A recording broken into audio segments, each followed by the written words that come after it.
on peut remettre un titre qui est très simple.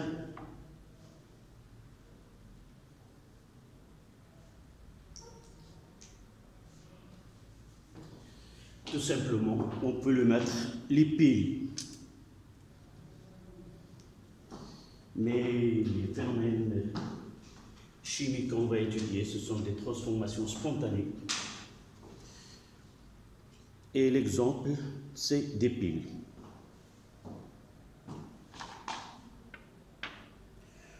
On va essayer de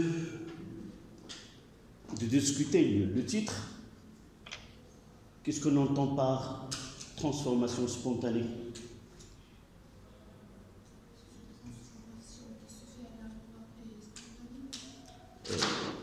Tu reprends s'il te plaît. C'est une transformation qui se passe spontanément et rapidement. Oui, spontanément, c'est quoi? Donc il faut dire autre que terme, oui. C'est pas aléatoire, mais quoi? Nous l'avons vu en nucléaire.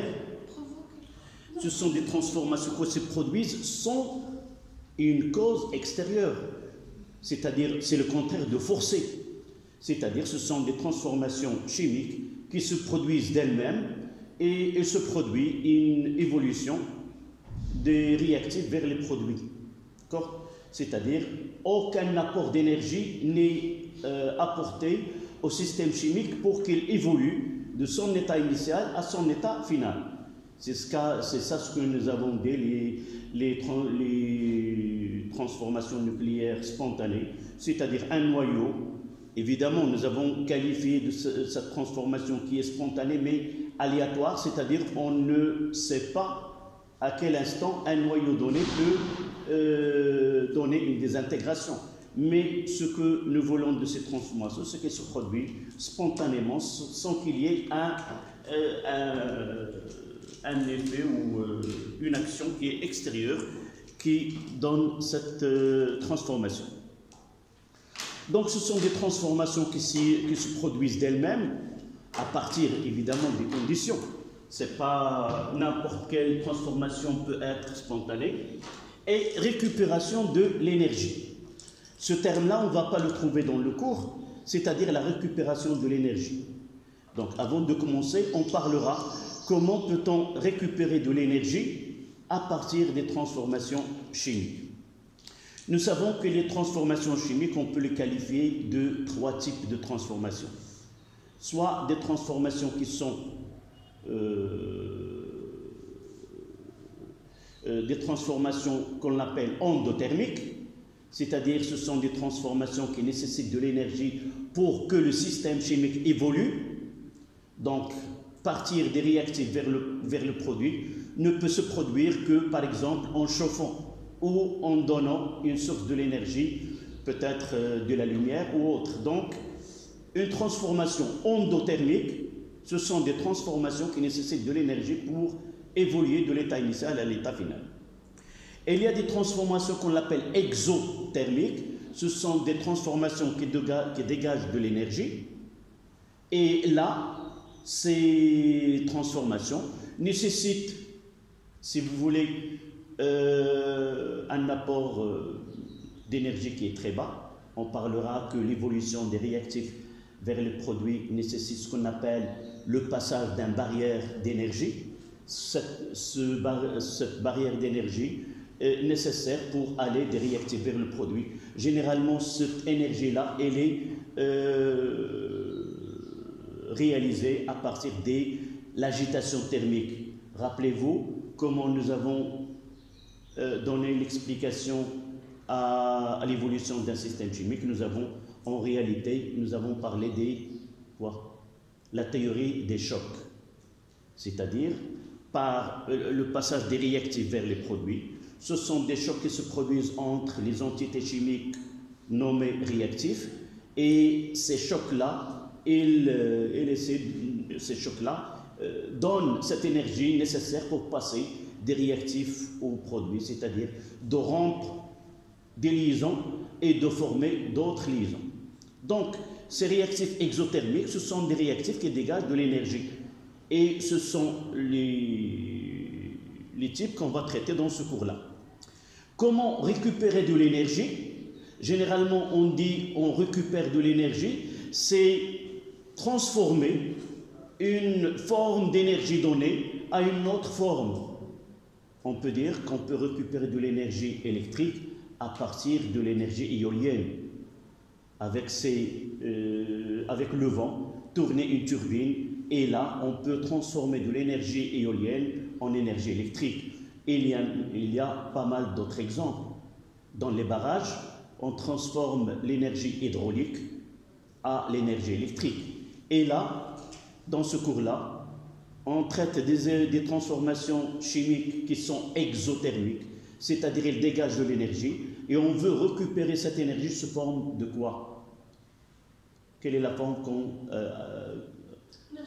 l'énergie électrique. Vous voyez que les piles, on utilise des piles pour faire fonctionner une télécommande ou un jouet ou autre. Donc, en réalité, ce que se produit à l'intérieur de la pile, ce sont des transformations chimiques. C'est ça ce qu'on va voir. Et de là, on va essayer de récupérer cette énergie chimique en énergie électrique. Donc, sans titre, on écrira une phrase.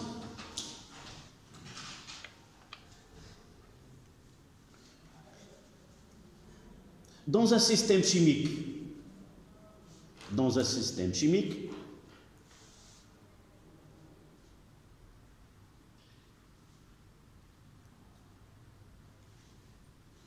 qui peut évoluer spontanément,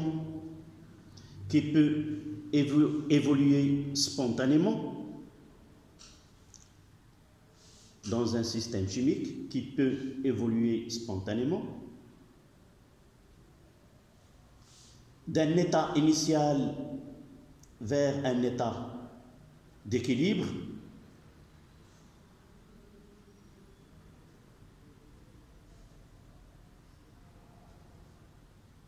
est-il possible, lors de cette évolution spontanée, est-il possible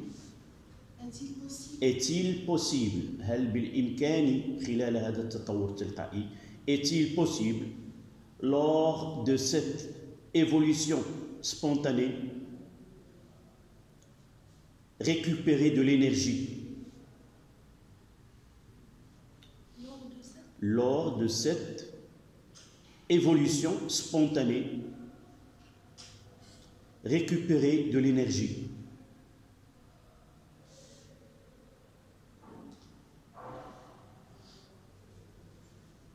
Vous mettez point d'interrogation.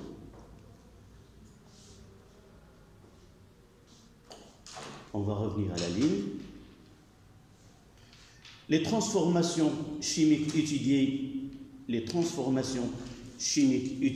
dans cette leçon,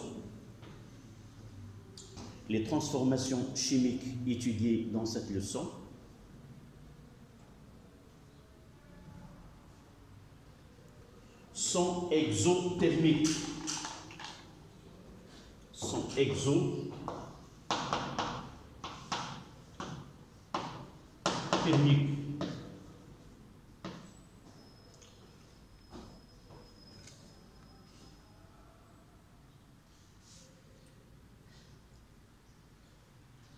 Virgule.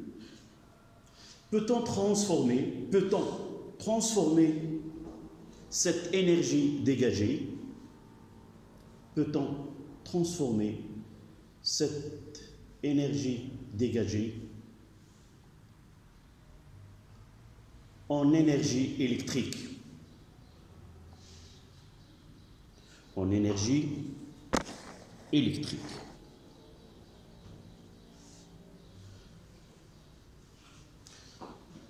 Donc, 1 en chiffre romain, transformation spontanée avec transfert direct. 1 en chiffre romain. Transformation spontanée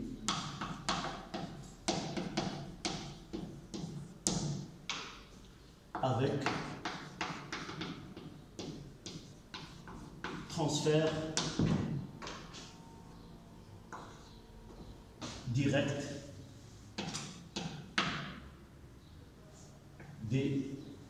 électrons.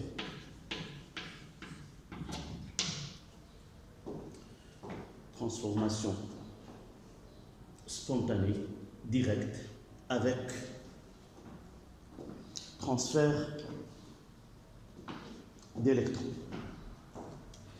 Évidemment, d'après le titre, quel type de transformation qu'on va étudier? Oui? Non. C'est pour des transformations spontanées. Non. Quel type de transformation chimique? Nous avons étudié cette année 2 types de transformations chimiques. Voilà. Nous avons étudié les transformations acido-basiques et les transformations d'oxydoréduction. Les transformations acido-basiques, ce sont des transformations qui s'effectuent avec transfert de protons, selon la théorie de Rørsted. Un acide libère un proton H+, et une base accepte ou fixe un proton H+. Dans les réactions d'oxydoréduction, ce sont des réactions qui se produisent par transfert d'électrons. Donc, on va étudier les transformations chimiques d'oxydoréduction. J'ai ici un exemple. J'ai là l'expérience, je l'ai fait avant, mais ce que je vais faire, c'est une solution de sulfate de cuivre 2, un peu de la paille de fer là, ce qu'on utilise à la maison, vous la voyez ici. Donc d'abord, je vais partir de là. Vous voyez que la coloration bleue a disparu. Et oui, c'est le même travail, on va le faire. Et là, il se produit un dépôt de fer, de cuivre, et formation des ions ferreux, la coloration verdâtre. Mais on parlera pourquoi cette coloration qui est orange est apparue. Donc, on va laisser ceci. On va commencer par une autre expérience. Vous voyez qu'elle est usée, c'est-à-dire tout le fer qui était là a passé de l'état métallique à l'état ionique. Donc, je vais essayer de laver cette partie.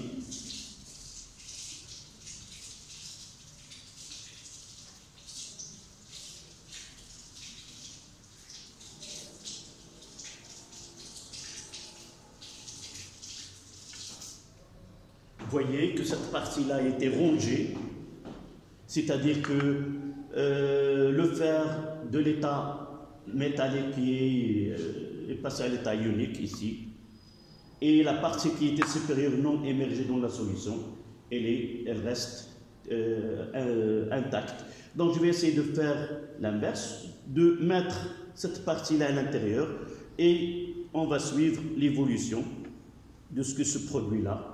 Voilà, on va le laisser. Et là, c'est l'état final de ce que nous voyons, ce qu'il va se dérouler dans ce cas. De même, je peux, une solution de sulfate de sulfate de zinc 2, c'était Zn2+, plus SO4 de moins, et je vais mettre une lame de cuivre. On va essayer de voir est-ce qu'il va se produire une réaction dans les deux. D'accord? Celle-là, nous l'avons déjà préparée, mais on va suivre celle de lame de cuivre dans une solution de sulfate de zinc et de fer dans une solution de sulfate de cuivre 2. Il a commencé de changer, je vois. Comment? Oui, on va voir que en réalité, ici, la coloration va disparaître. Les ions Ce2+, ils vont réagir, passer de l'état ionique à l'état métallique, c'est-à-dire la coloration. Même on peut voir que vraiment il y a un dépôt de rouge brique qui indique la formation de cuivre 2. De l'autre côté, il n'y a rien, c'est-à-dire aucune réaction ne se produit entre le métal Cu et les ions Zn2+. Donc on va mettre expérience 1.1.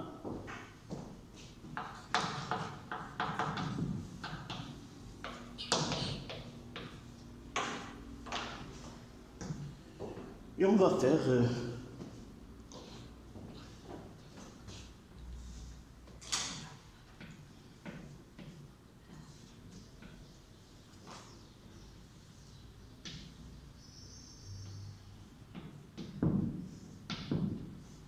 Là, c'est une solution de CE2 plus AQ plus SO4 de moins. Et là, lame de zinc.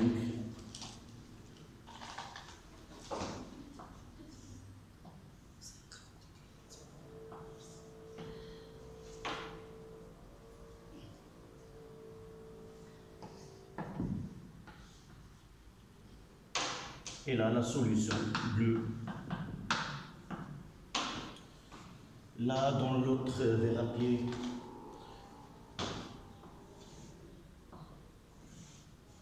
là, c'est CE. Et là, une solution de Zn2 plus SO4 de moins. On peut les mettre mélangés dans le même bécher.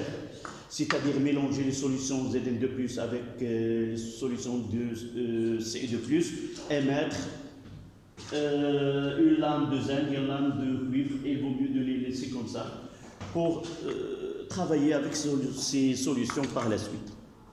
D'accord ?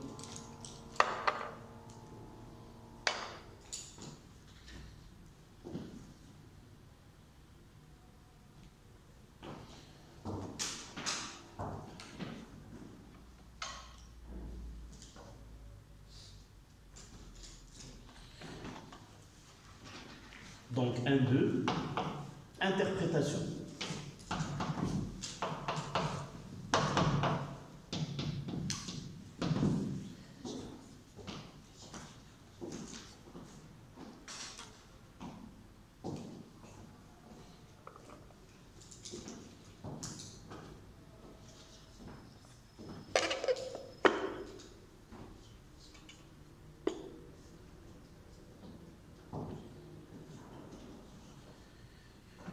Donc, avec le temps, on peut dire qu'il y a un dépôt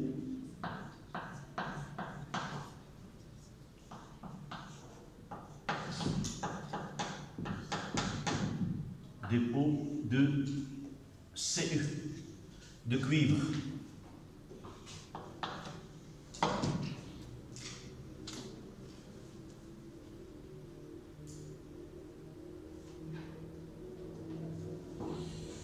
Évidemment, on peut mettre en évidence la présence des ions Fe2+, sauf là, il y a un mélange.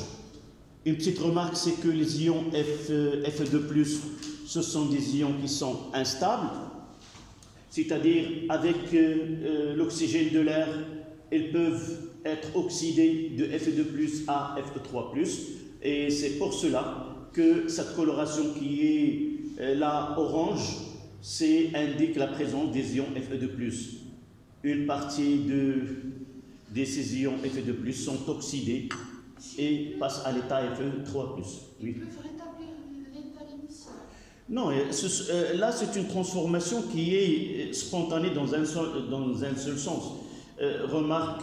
Il faut remarquer que dans la salle de bain, en laissant un objet en fer, le lendemain, vous voyez qu'il laisse une trace qui est orange sur le lavabo qui est des ions Fe3+ orange. Donc là, il passe de Fe2+ à Fe3+, mais l'état final qui est stable, c'est arriver à l'état Fe3+. Généralement, dans le laboratoire, pour avoir des ions Fe2+, on doit utiliser un produit qui rend les ions Fe2+ stables et ne se transforment pas en ions Fe3+. C'est ce qu'on appelle le sel de mort. Cette sel de mort, c'est un nom d'un savant qui a essayé de donner un composé dans lequel les ions Fe2+ sont des ions stables dans cet état et ne se transforment pas en ions Fe3+. Pour nous, ce qui nous intéresse, c'est qu'en mettant une lame de zinc ou de fer ou autre, évidemment, nous pouvons faire la même chose avec une lame de zinc.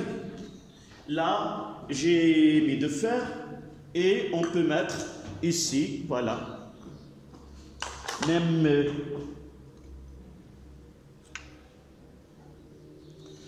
je peux faire la même chose avec une lame de zinc. Je vais essayer d'arrêter. Vous voyez qu'il y a formation d'un dépôt. Et je peux mettre la lame de zinc ici. On va voir ce qui va se produire, évidemment. Un dépôt de cuivre.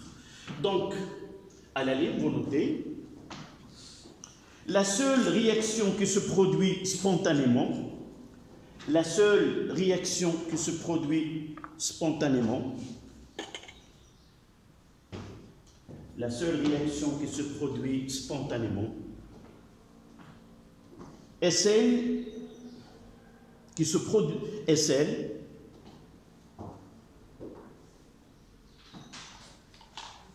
entre Zn et Cu2+, entre Zn et Cu2+.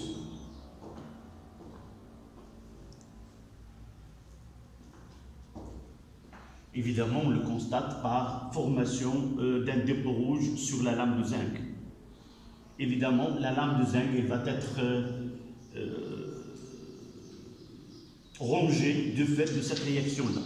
Donc, on mettra Cu2+, Aq plus 2 électrons donne Cu. Et Zn, qui est solide, elle va donner Zn2+, Aq plus 2 électrons. Là, c'est une réaction de réduction. Là, c'est une oxydation.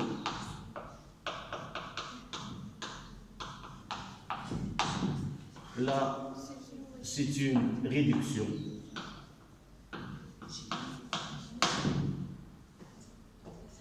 Et l'équation bilan, c'est,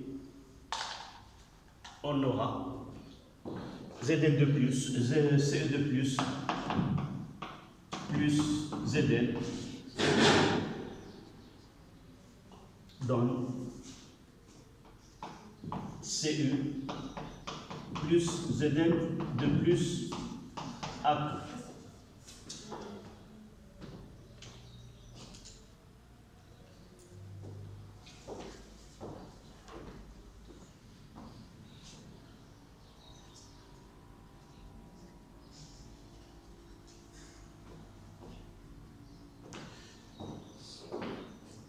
On va essayer de parler d'une réaction. Cette réaction, on va la mettre avec double flèche. Je vous rappelle ce que nous avons déjà étudié. Au début, pour trancher si une transformation chimique est totale ou limitée conduit à un équilibre chimique, nous avons utilisé la notion de le taux d'avancement final. Et juste après, nous avons donné la relation entre taux et la constante d'équilibre. Et nous avons dit qu'on peut mettre toutes les transformations chimiques avec cette écriture-là. Et à partir de la constante d'équilibre, on peut déterminer si la transformation est totale ou non à partir d'une valeur donnée que nous avons établie, c'est K est égal à 10 à la puissance 4. Donc, généralement, toutes les transformations, on peut l'écrire de cette manière. Qu'elles soient totales ou équilibrées, tranchées dans le type de transformation, ça revient à connaître la constante d'équilibre. D'accord? Donc, c'est pour cela, même si par expérience, jamais on va revenir, comme tu as dit, en arrière, c'est après avoir formé les ions Ce2+, on va revenir à former les ions Ce2+, mais on va opter par cette formule parce qu'on va utiliser le critère d'évolution d'un système chimique. D'accord? Donc, étude théorique. Voilà, d'abord, s'il vous plaît, une phrase qui va mettre en évidence le titre. Comment le transfert d'électrons s'est produit là? Comment le transfert s'est produit? Vous voyez que le dépôt il est formé sur la lame. Comment? Si on vous demande le processus, en réalité, comment s'effectue sur le tableau, on fait deux équations, deux demi-équations indépendantes. Mais la réalité, c'est quoi? C'est que les ions Ce2+, attaquent, si vous voulez, s'approchent, il y a un contact entre les ions Ce2+, et le Zn, le métal. Donc, il se produit un transfert direct de l'atome de Zn2+, elle va céder 2 électrons, et l'ion Ce2+, elle va capter ces 2 électrons. C'est pour cela qu'on appelle une transformation chimique avec transfert direct des électrons. Il n'y a pas un intermédiaire, comme on va voir par la suite. Donc, un ion s'approche de la lame, il se produit un contact, et au cours de ce contact-là, il y a l'oxydant. Évidemment, il a une force de telle façon à arracher les électrons des atomes Zn. Et Zn, il est un réducteur qui est plus fort dans ce cas-là. Il est capable de céder facilement ces électrons aux ions Ce2+. En revanche, dans cet exemple-là, nous avons là une lame de Cu et des ions Ce2+. On peut interpréter pourquoi la transformation ne s'est faite dans ce cas-là. Parce que Cu, là, il joue le rôle d'un réducteur, elle n'est pas assez fort pour qu'il puisse céder des électrons aux ions Zn2+. Et en contrepartie, ces ions Zn2+, sont des oxydants plus faibles et ils n'arrivent pas à arracher les électrons à la lame de cuivre. Donc, question de force d'oxydants et de réducteurs. Malheureusement, dans notre programme, on n'essaie pas de prévoir ces transformations à l'avance. Vous, camarades des années 90, étudiez bien comment on peut prévoir une réaction d'oxydoréduction. Comment? Tout simplement, nous savons qu'à chaque couple oxydoréducteur, il y a une valeur qui caractérise cette force, ce qu'on appelle le potentiel redox. Et cette valeur-là, elle permet de connaître quelle est la transformation chez G2 couple. Je dirais que le réducteur de celui-là, elle va réagir avec l'oxydant et non pas l'inverse, de fait de ces valeurs-là. Donc, on ne peut pas prévoir, mais pour nous avons d'autres moyens qu'on va utiliser pour prévoir la réaction qui va se produire entre deux couples oxydoréducteurs. Donc, la phrase qu'on va écrire à la ligne, au cours de cette transformation chimique,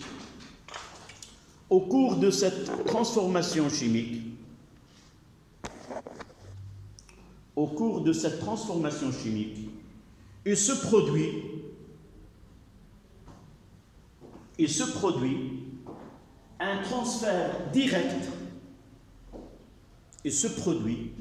un transfert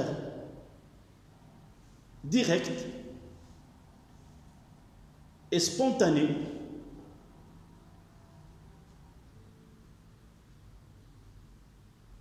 sur la face de la lame,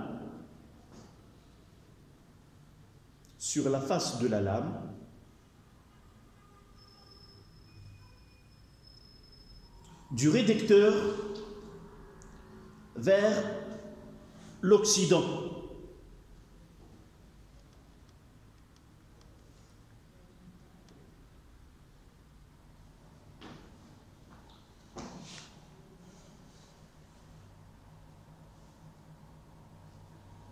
Donc voici maintenant l'étude théorique 1.3.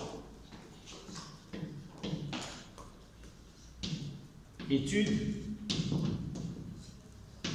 théorique.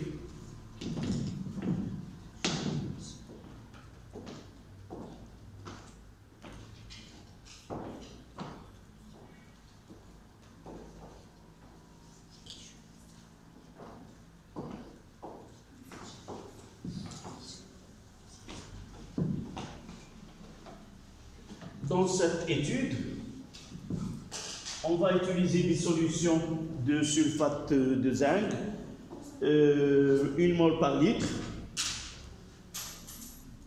Donc, la concentration initiale de Zn de plus est égale à la concentration initiale de Ce de plus est égale à une mole qui est moins 1. Et le volume de Va de Zn de plus SO4 de moins est égal au volume de la solution de Ce de plus SO4 de moins est égal 20 ml.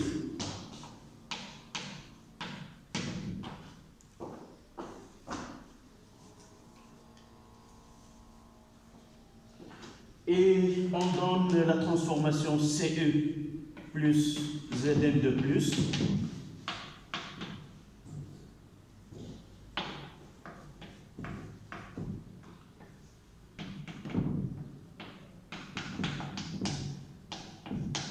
avec une constante K qui est égale à 2,17 10 moins 37. La constante K, 2,17 10 moins 34. La constante d'équilibre de cette transformation que vous avez devant vous.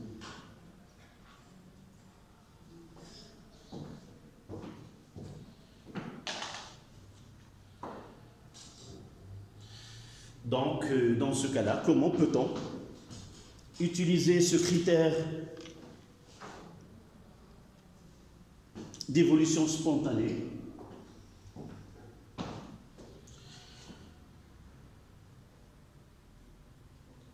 Dans cette leçon, à la différence des transformations que nous avons déjà étudiées, généralement les transformations qu'on étudie, ce sont, on met les réactifs. Et on veut connaître l'évolution du système vers un état final. Est-ce qu'elle est cette transformation totale ou limitée? Mais dans cette leçon-là, on a les réactifs et les produits sont ensemble. C'est-à-dire, là, je vais essayer de... Dans ce type d'étude, nous avons une lame de zinc, une solution de Zn de plus, une lame de cuivre, une solution de Ce de plus, et on va voir dans quel sens le système évolue. Ce n'est pas dans le cas habituel, un acide en dessous, un acide dans l'eau, on va évoluer vers la base conjuguée et les ions H3+. Mais là, on est obligé de vous donner une équation chimique présumée, et de là, on va dire, est-ce que cette transformation d'abord évolue dans le sens 1? Toujours le sens 1, c'est ce sens-là, ou le sens direct, et ce sens-là, c'est le sens 2, ou le sens indirect. Et est-ce que cette transformation, elle est totale ou elle est équilibrée? Donc, parmi les questions qu'on vous pose, c'est prévoir l'évolution du système chimique et par la suite dire est-ce que cette transformation, elle est totale, c'est-à-dire s'effectue dans un seul sens. D'accord? C'est ça ce qu'on va faire dans cette étude théorique. Donc, ce critère d'évolution du système chimique, comment on le prévoit? Quelle est la méthode qu'on doit faire? D'abord, on essaie de déterminer le quotient de réaction à l'instant t est égal à 0. Donc, Q R0 est égal, d'abord l'expression, c'est, donnez-moi, c'est C de plus 0, là c'est 1, c'est solide, sur la concentration de Zn de plus 0 fois 1, qui est le cuivre. D'accord? Et nous voyons, nous avons un mélange ici. Donc la concentration de Ce de plus 0 est égale à quoi? C'est la quantité de matière de Ce de plus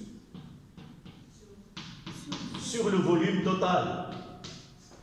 Dans ce cas-là, c'est V1 plus V2. Donc, de même que la concentration de Zn de plus 0, Cn0 de Zn de plus sur V total. Et on sait que la concentration de Zn de plus est égale à... Oui, on va essayer de donner l'expression d'abord. CQR0 est égal. C, on va la noter C pour faciliter. Donc c'est C fois V. C1 fois V1 sur V1 plus V2 sur C2 fois V2 sur V1 plus V2. Et vous voyez toutes les valeurs sont, et ça donne combien? 1. Donc Q R0 est égal à 1. Pour connaître l'évolution du système, comment maintenant? On va tracer cet axe, d'accord? Un axe. Là, c'est Q0, QR0, c'est 1. Et on va mettre là K. K, elle est ici. Elle est plus petite. Donc, voilà K. C'est pas la peine de mettre la valeur, elle est plus petite. Donc, le système évolue dans quel sens? Donc, le système évolue de telle façon à QR0 atteint la valeur de K. Donc, l'évolution du système évolue dans le sens 2. Lorsque nous trouvons que le système évolue dans le sens 2, il vaut mieux d'écrire l'équation dans le sens à l'inverse, c'est-à-dire CU de plus Zn, ça donne, je vais le mettre, et juste après, ça donne CU plus Zn de plus.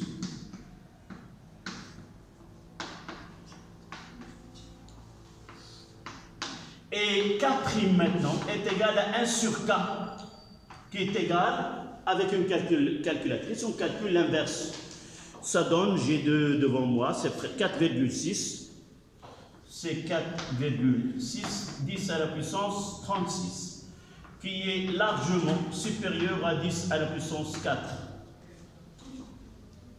Ça veut dire que la transformation, elle est totale. Et par la suite, je rectifie là et je vais mettre plus un seul flèche. Donc, transformation.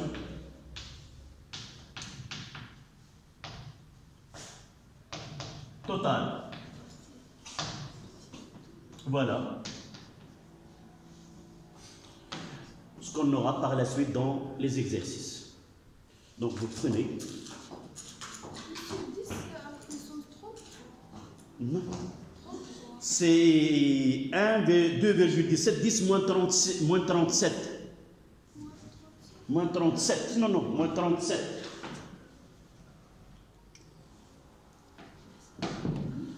C'est 2,17, 10 moins 37.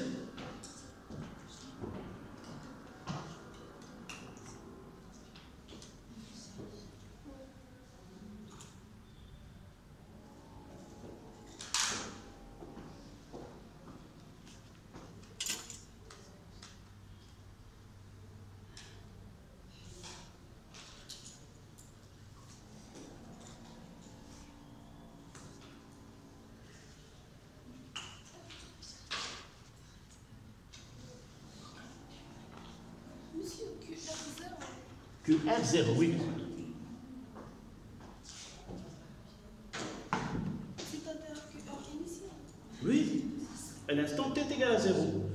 La concentration des espèces avant que la transformation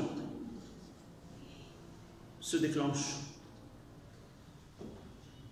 On peut mettre I initial. Donc, une petite phrase et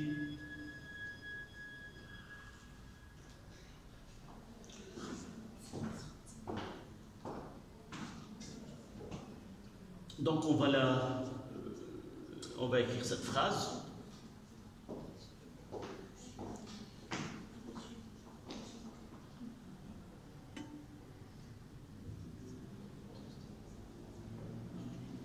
un cadre conclusion.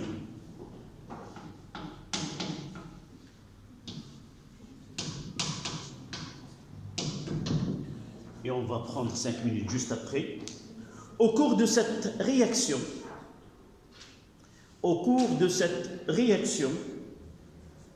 il se produit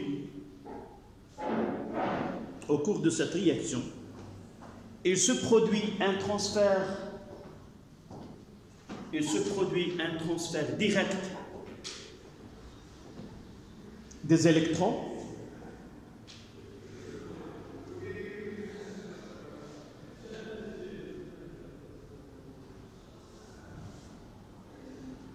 de Zn vers Ce2+,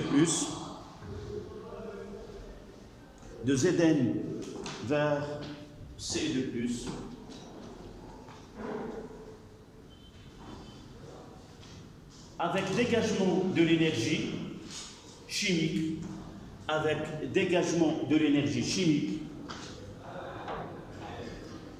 perdue dans le mélange réactionnel. Et on ne récupère rien, elle est perdue dans le mélange réactionnel. Par exemple, il peut augmenter la température. شوف كتب la phrase وبقى تسمع ماشي كل شيء فهمتيني. بعض الأحيان ملي تكتب لا phrase توقف، ملي تسمعني كندوي بالزربه راه ماشي بور écrire، داكوغ. دونك ماشي كل ما سمعتي غادي تكتبيه. دونك نولي فين وقفتي باش تبقى تكتب لا phrase ديالك. Dégagement de l'énergie chimique perdue dans le mélange réactionnel.